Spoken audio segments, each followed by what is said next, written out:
Hello, Chemistry 30, and welcome to your first lesson of Chapter 14. I'm not going to lie to you, this is going to be a confusing lesson. We're going to go over a lot of parts of voltaic cells, which is going to take a lot of time, and it's not going to come together today. It's just going to be like, hey, here's some different parts and things you need to know. But then tomorrow is where it's really going to come together, and you'll have some understanding of how all these different parts and pieces work together to actually make a cell. So the chapter we're going into is an application essentially of redox. Well, a few applications, but the main thing we focus on is electrochemical cells. So what that is it's converting between chemical and electrical energy. So we have voltaic cells that convert from chemical energy to electrical energy, right? And that's what you think of as like a battery is a voltaic cell. And then you have cells that convert electrical to chemical energy, and that's an electrolytic cell, and that's used for plating metals on stuff, for example, or actually even getting pure metals from ore, for example. We get aluminum using an electrolytic cell, that sort of thing. And then we're also going to look into applications of corrosion prevention technology. So looking at how we can use redox to prevent or help corrosion to not take place. All right, anyways, going forward, let's talk about voltaic cells. This is kind of a funny quote from Alessandro Volta from when he first kind of discovered voltaic cells, so how to build one. I introduced into my ears two metal rods with rounded ends and joined them to the terminals of the apparatus. At the moment the circuit was completed, I received a shock in the head and began to hear a noise, a crackling and boiling. This disagreeable sensation, which I feared might be dangerous, has deterred me so that I have not repeated the experiment. So he learned quite early not to electrocute himself with rods in his ears. So essentially, before 1800, scientists knew that static electricity was produced by friction created by two moving objects in contact. They discovered ways of storing the charges from static electricity temporarily, but when the energy was released in the form of an electric spark, it could not be put to practical use. In 1800, Volta announced his invention of the electric cell, which actually could make electricity that was useful, unlike static electricity, which didn't really have any use because it couldn't be sustained. A voltaic cell is a device for converting chemical energy into electrical energy. That is a major thing that is very important. If there was a diploma, which there isn't this year, this would be very important of its chemical energy into electrical energy. And a battery is a group of two or more electric cells connected to each other in series by definition. So actually, often when we talk about as a battery is not truly a battery, it is actually just a voltaic cell. So for example, a AA battery isn't actually a battery, it is simply a cell. Well, a 9-volt battery is a true battery because it actually has many different cells connected together. If you took apart a 9-volt battery, which you probably shouldn't do, but if you did, you would find that there's actually 6 little cells in there that almost look like AAA batteries. They're connected in series. Each one is worth 1.5 volts. So connected in series, that gets you 9 volts total. But this allows you to be a pretentious person with other people. So when they ask you for a AA battery, you can be like, do you mean a AA cell? And then you can be that person. But no one likes that person. So maybe, keep it to yourself, keep it in your mind. But technically, most batteries that we talk about as batteries are actually just voltaic cells. A voltaic pile is when cells are stacked on top of each other to form a battery. That is not something that's super important, so we're going to kind of skip past that. So in order to talk about voltaic cells and electrolytic cells in more depth, we need to understand a little bit about electricity. So some basic things that you need to know. First of all, the term of voltage. Voltage, otherwise known as electric potential difference, is measured in volts, and it is the energy difference between 2 points of a circuit. It is how much energy the electrons hold, and we measure voltage with a voltmeter. So if you take a look at 2 different points in a circuit, you are measuring the difference in energy of electrons between those 2 points. And that's what voltage is. So if you look at a 9-volt battery and you measure the 2 terminals of that 9 volts, you are seeing that there's 9 volts difference in energy of the electrons from one end of the battery to the other. So it's the amount of energy difference between the 2 points. Current is how many electrons are going through a point kind of each second. It's actually charge, not electrons, but electrons are what give the charge for each second. So it's a measure of how many electrons are flowing past a point. And it is measured with an ammeter, and current has the units of amps. So often a water analogy is used for this, which is really effective. And the idea, and here is kind of a wheel and then water flowing onto the wheel, which would cause the wheel to turn. The idea is that as I bring this up higher and higher, that would be like voltage. So I'm increasing the energy of the water as it hits the wheel because gravity, has longer to pull it down, give it more speed as it accelerates as it falls down from the source. Well, current would be how much water is going down this spout type thing. So if I increase the amount of water that was going through here, then that would be the current. Now, both of these will be factors in how much this wheel actually turns. If I put this up higher, right, I increase the voltage, this is going to turn faster. If I put more water through, this is going to turn faster. So both of these are factors in the power that's being provided by the electricity. And in fact, this is not needed in this course, but power is equal to current, I, multiplied by the voltage, V. So both of these things are factors. So think about current in terms of water flow as how much water is actually going through, while voltage is how much energy the water has. So you can think about that as like the pressure of the water or how high it's falling from. If I were to use a water gun analogy, something with a high current would be something that lets out a ton of water at once. So even if I'm talking about a hose, right, that would actually be high current that's coming out of the hose, but maybe it doesn't have a lot of pressure. The voltage is low. But if you think about a super soaker, that actually lets out a fair amount of pressure. So voltage is high, the water has a lot of energy, but it's not letting out as much energy or as much water as it goes. So the current would end up actually being lower. All right. This video from Veritasium is very good at explaining current and voltage. I'm going to pause it here. Wait for it. I think it's easiest to think of electricity in analogy to a river. All right, so I'm going to pause it. But what you should do is actually go to the description of this video.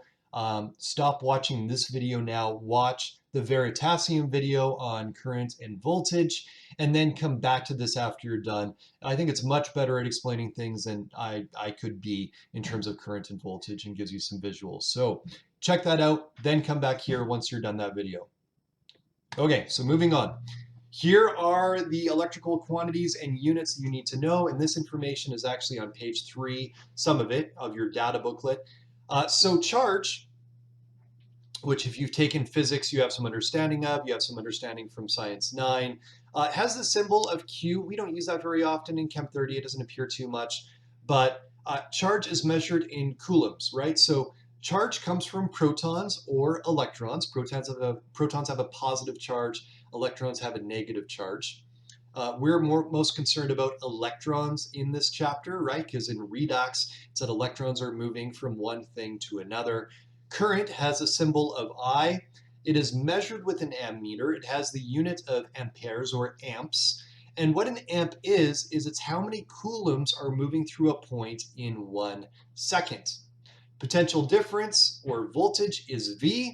It is measured with a voltmeter. It has the unit of volts. And a volt is how many joules are held within 1 coulomb of charge from electrons. So it's how much energy the electrons have. Now, you don't have to memorize these equivalent units, but what you do need to know is the symbol for these, right? The I and the V.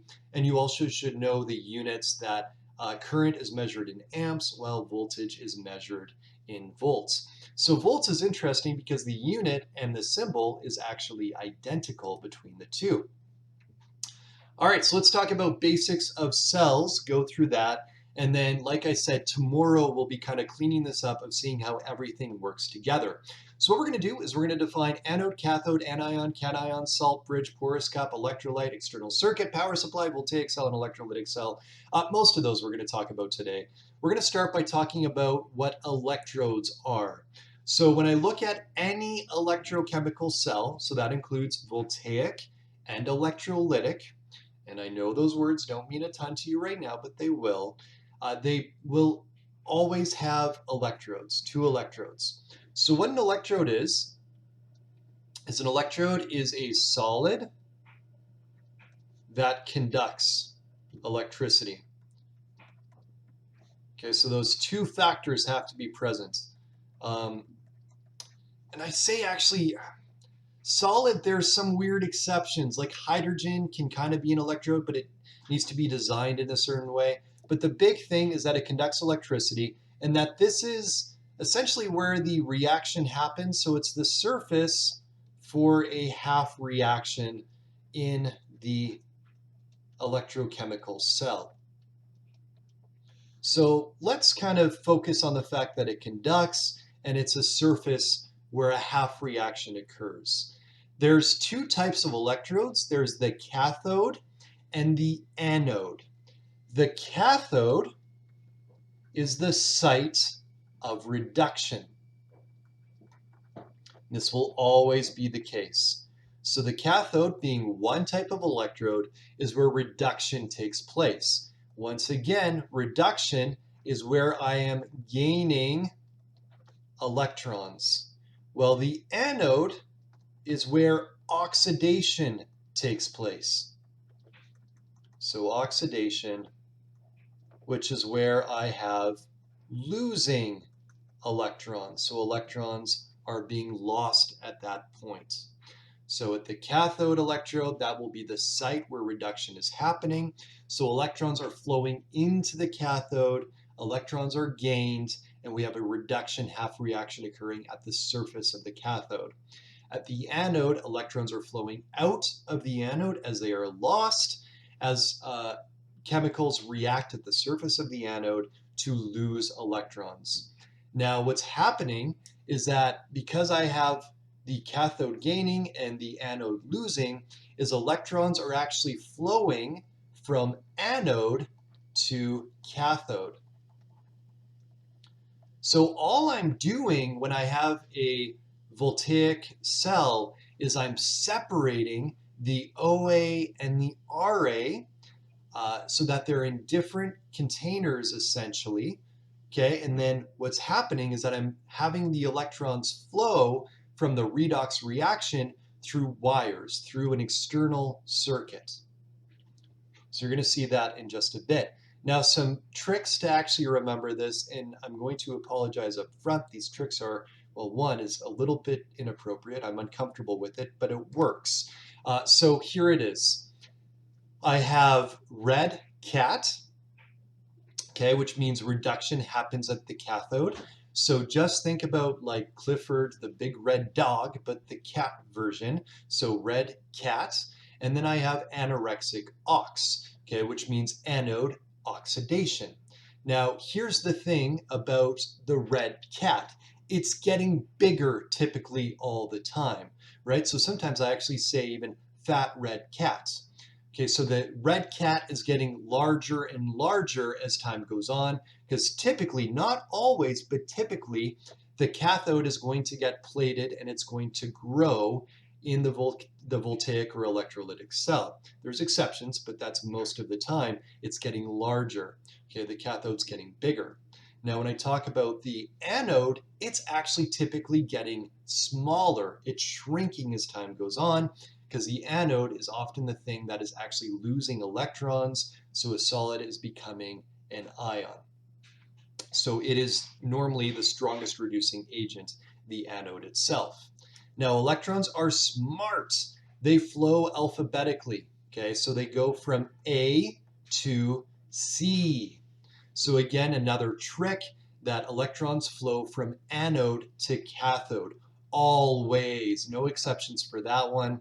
And then cathode is positive, Okay, well, the anode is negative, and the way that we remember cathode is positive is the fact that it has the positive symbol right within cathode as the T, right? So the T is actually a positive symbol. And then if I look at anode as a word, the N stands for negative. So fat red cat, okay, reduction happens at the cathode and the cathode typically grows. Anorexic ox, oxidation happens at the anode and the anode typically shrinks. Electrons go alphabetically from anode to cathode. The cathode is positive, the T is the positive sign, and the anode is negative. The N stands for negative in anode. All right, so in any electrochemical cell, I normally have both electron flow and then I have an internal circuit, which is the ion movement or flow, ion migration. When I talk about electron flow, again, it is always going from anode to cathode through some kind of external circuit. Now, that external circuit could be powering something, or it could just be a wire, right? But think about your cell phone, for example. Maybe you're watching this video on your cell phone right now. The cell phone is actually being powered from the battery in your cell phone, where your cell phone is the external circuit. Okay, so the battery has electrons going from anode to the cathode of the battery, and that electron movement is what is actually making your phone work, right? The energy of the electrons as it flows through your phone makes the phone do phone things. So that's the external circuit. Whatever I have connecting the anode and the cathode is my external circuit. So external circuit connects anode to cathode and conducts. So electrons can flow through. I don't know why I'm writing this, because you have notes, but I don't know. Going through the motions seems like a good thing.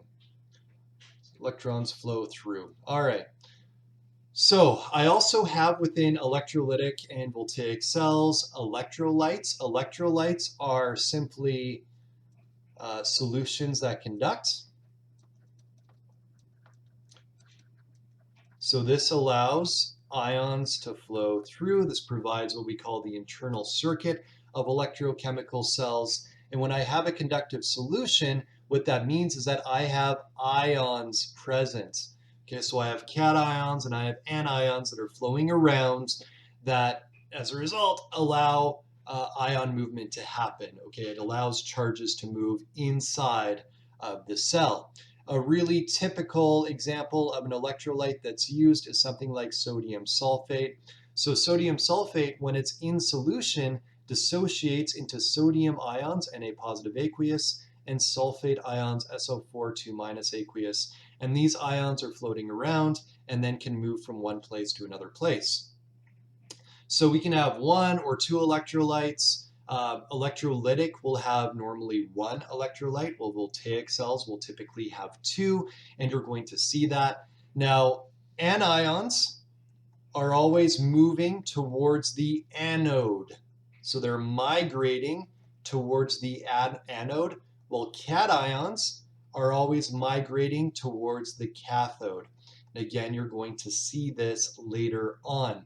So anions, remember, are our negative ions, and cations are our positive ions. Cathode, remember, is the positive terminal of my battery, the voltaic cell, and anode is my negative. So this movement of ions is what makes up my internal circuit. And what this does is it allows charge to redistribute as electrons move from the anode to the cathode. So the anode would become, that kind of half cell would become more positive as electrons are leaving, but the anions flow in to balance out the charge. But again, as we go through an example later on, this is going to make a lot more sense. Different types of voltaic cells, we're just going to cover this really briefly. It's just kind of some definition stuff. So a primary cell is something that is just used once. After it's used once, it's no good, right? We throw it away, we get rid of it. Secondary cells are rechargeable. So that means for a secondary cell that I can put power into it. And then what it does is it makes the reactants ready again in order for you to use it a second time. For example, your cell phone battery is a lithium ion battery. So what happens when you plug in your cell phone is it's actually building up lithium again as a solid, as an anode that again can be used in the cell, voltaic cell reaction. So it provides the electricity as that lithium gets used up. And then you plug it in and the lithium builds up again. So that's a secondary cell because it's rechargeable. So by putting power into it, okay, you can use it again as a voltaic cell. When it is charging, it is an electrolytic cell.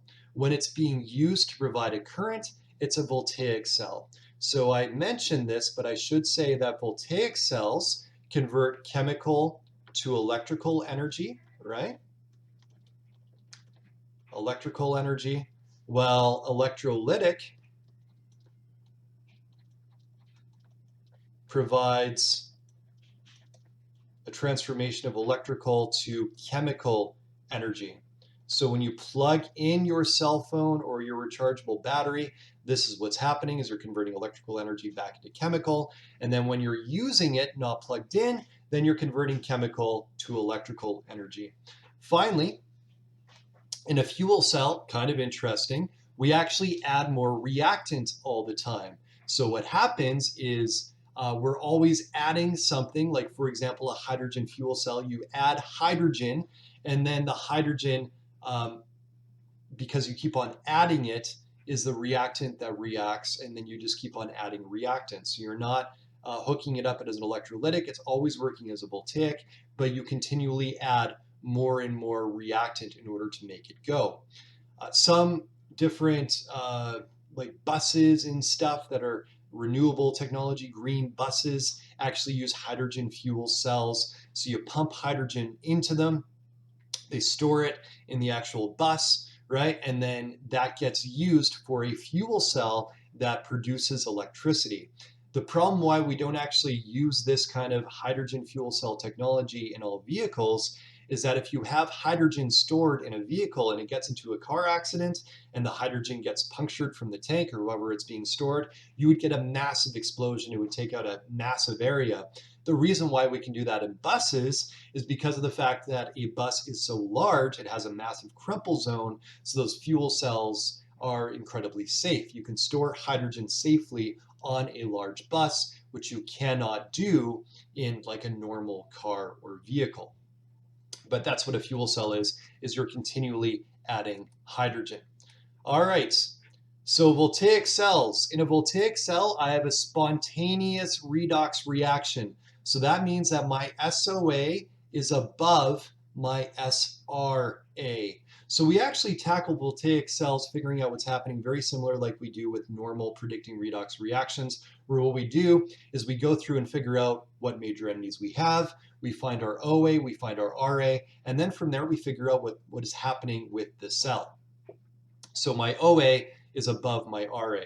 Again, it converts chemical to electrical energy. I've said that a bunch of different times. And electrons are going from my strongest reducing agent to my strongest oxidizing agent through my external circuit. So all I'm doing is separating my SOA and my SRA so that electrons can't travel directly from one to the other, but instead it has to travel through this external circuit instead.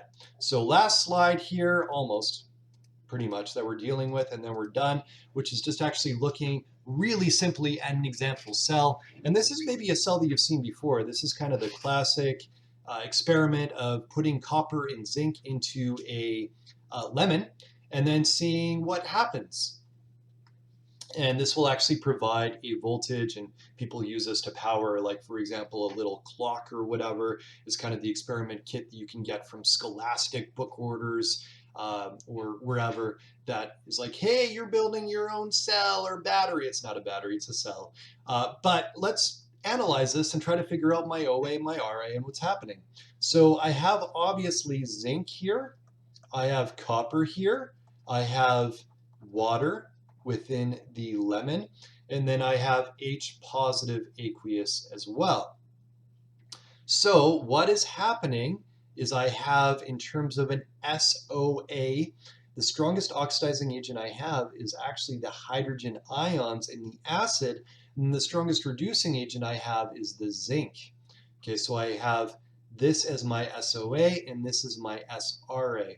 So I actually have the half reactions of 2H positive aqueous plus 2 electrons gives me H2 gas, and then I have Zn solid makes Zn2 positive aqueous and 2 electrons. So this is my oxidation, which makes this zinc my anode.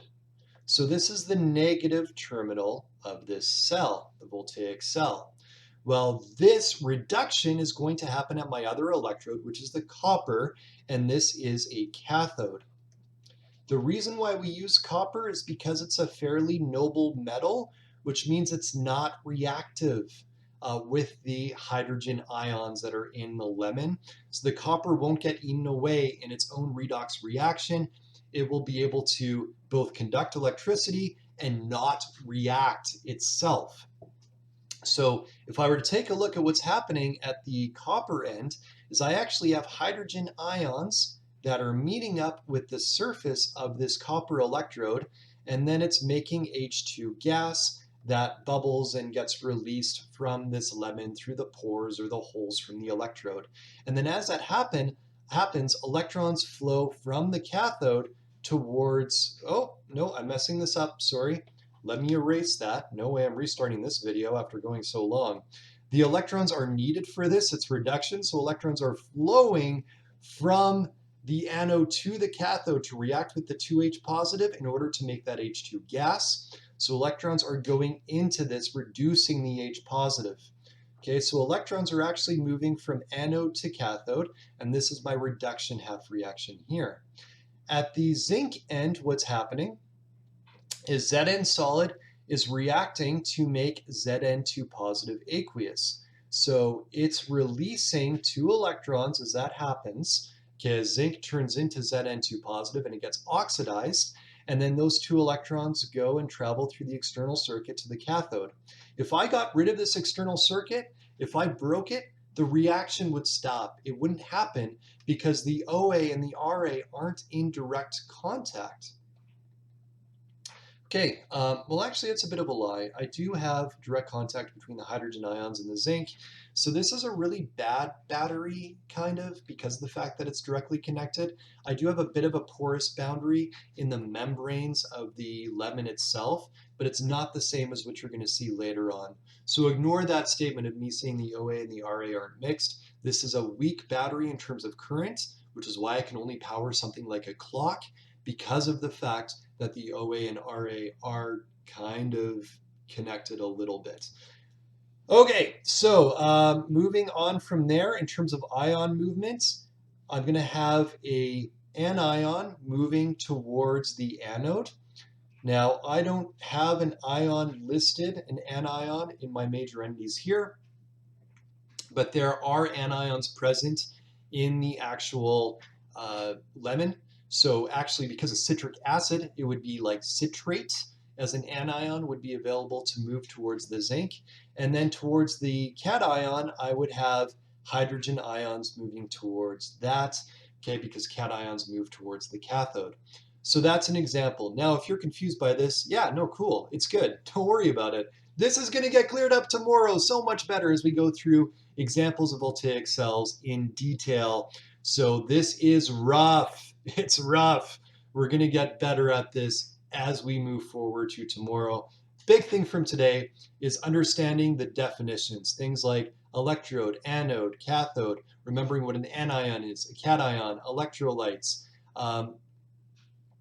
What else am I forgetting?